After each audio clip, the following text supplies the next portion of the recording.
Le 24 mai, Jésus dit, écrit, « Moi le Seigneur un et trine, je sais combien les hommes oublient facilement lois et bienfaits.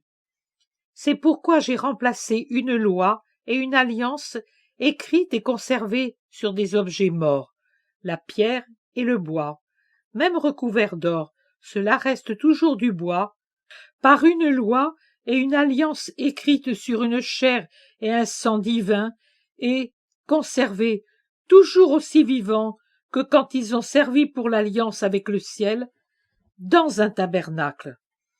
Malgré sa petitesse, ce dernier a l'immensité du ciel, car il le contient tout entier, et, comme il est innombrable, puisqu'il fleurit sur toute la terre, il témoigne de l'omniprésence de Dieu.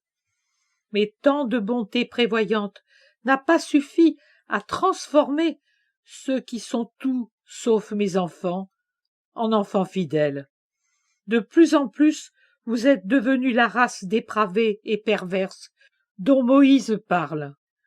Aujourd'hui, personne ne lit et ne médite ce cantique, à moins d'y être obligé par ses études ou par sa mission sacerdotale. Vous avez tort.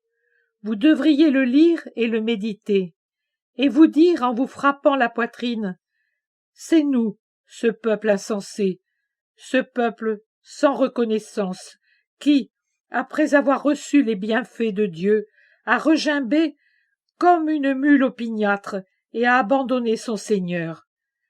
Ce peuple qui s'est permis, et continue sur cette voie, de provoquer son Dieu en remplaçant son culte par des cultes idolâtres et sacrilèges, et en adorant Satan sous ses diverses manifestations. C'est pourquoi l'Éternel nous a châtiés, et il ne cessera de nous châtier tant que le nombre des bons ne sera pas au moins égal à celui des mauvais. Créatures rebelles, vous ne devez pas non plus aller jusqu'à penser « Eh bien, je vais attendre que les autres deviennent bons et prêcher qu'ils devraient le devenir. » Non, que chacun, sans se préoccuper du voisin, cherche par lui-même à devenir bon, comme Dieu le veut. Ensuite, quand il le sera devenu, qu'il parle au nom de Dieu pour en exhorter d'autres à le devenir, mais qu'il commence par se purifier lui-même dans la souffrance et l'amour. Que chacun fasse de lui-même une hostie pour Dieu.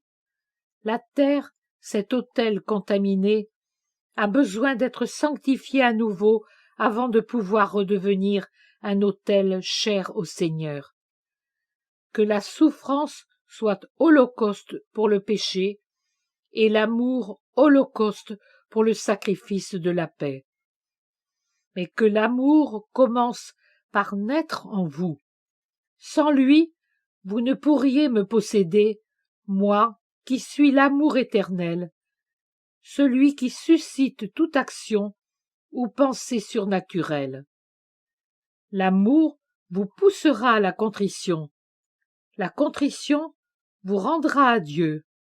Alors, de nouveau unis à lui, vous pourrez vous offrir vous-même de toute votre âme, de tout votre esprit, et de tout votre cœur et de toutes vos forces, comme le dit la loi, à celui qui doit être aimé plus que tout et sans limite.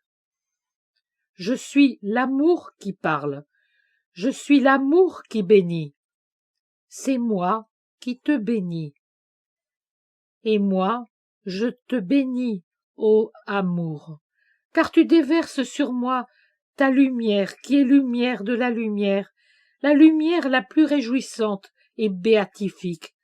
Tu apaises toute ma souffrance qui est grande, en une joie qu'aucun mot humain ne saurait décrire.